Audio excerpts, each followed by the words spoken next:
Hi, my name's Christopher Uraki, work for Renu Contracting, a site supervisor. Jim Conquest brought this idea to our attention, and right when he said it was about 9/11, kind of jumped at it and started going over ideas.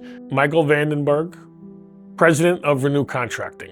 Whenever we're asked to build a memorial, we take it very serious. We really want to make sure that we capture what the message is of each particular memorial. In this one in particular, 9/11. And that's when we brought in Mark to start designing. We wanted to incorporate everything possible into this project and make it as special as possible for the Brentwood community. My name is Mark Daniel Pappalardi. I have a company called Mark Daniel Landscape Design. I've had some experience designing some memorials in the past, but this one in particular was very special to me. My first impression was that I felt like we had a great space to work with. So I did a lot of research and I developed the concept that we have here. When designing the space, I really wanted it to be a cohesive space with 3 separate elements to it. I started with the movement throughout the space. The decision to have the first responders row come in. Its racing lines symbolize the many agencies and vehicles that answer the call without hesitation. When I first saw the beams as they were sitting there, they were laid out horizontally. I felt like they weren't being honored maybe in the way that they could have been. So I wanted to prop them up, and I knew that with that, we were gonna have, a central element. And that central element became the hand of a clock.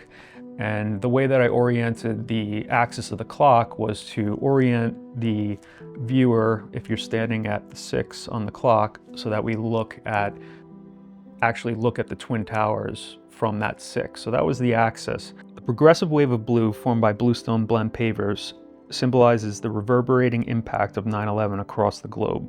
The light fixtures were there to kind of lead you down the path and sort of hold your hand as you walk down that path. And there's a bit of comfort there, knowing that the light fixtures were bollards that were strong and by your side, the whole way. The boxwoods that line the space along the perimeter, they were used symbolically as persons lost that sort of protect and onlook the space looking inward.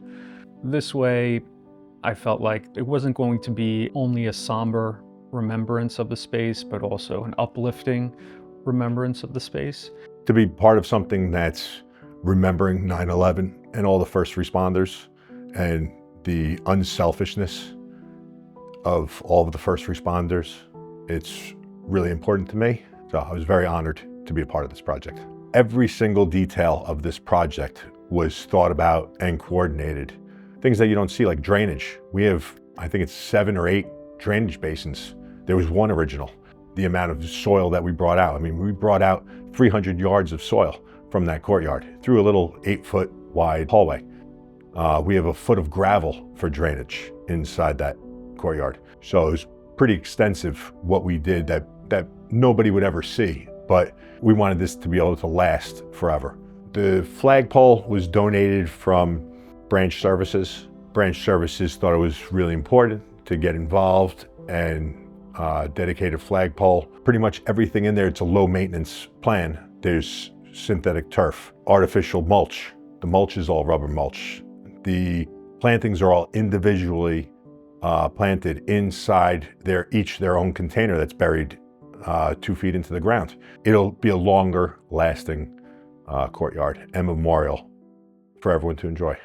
I think that the space is going to evoke a sense of pride with the school. I don't know of any other schools that have such a distinct memorial space. I really hope that now that the memorial's done, the staff, faculty, the students, especially, take some time and go out there and reflect on what it was like for the kids to be alive that day. They were not even alive that day, but what it would have been like. It's important to remember the selfless acts of the people around us. And many Americans are first responders jumping at the drop of a dime to go help someone else in need. And They did it all just for the greater good. And we should remember that, and the students will remember that every time they walk by. I think the space promotes curiosity and learning for students, and maybe they'll start asking questions like, why are those steel beams in that position? Why are there some times?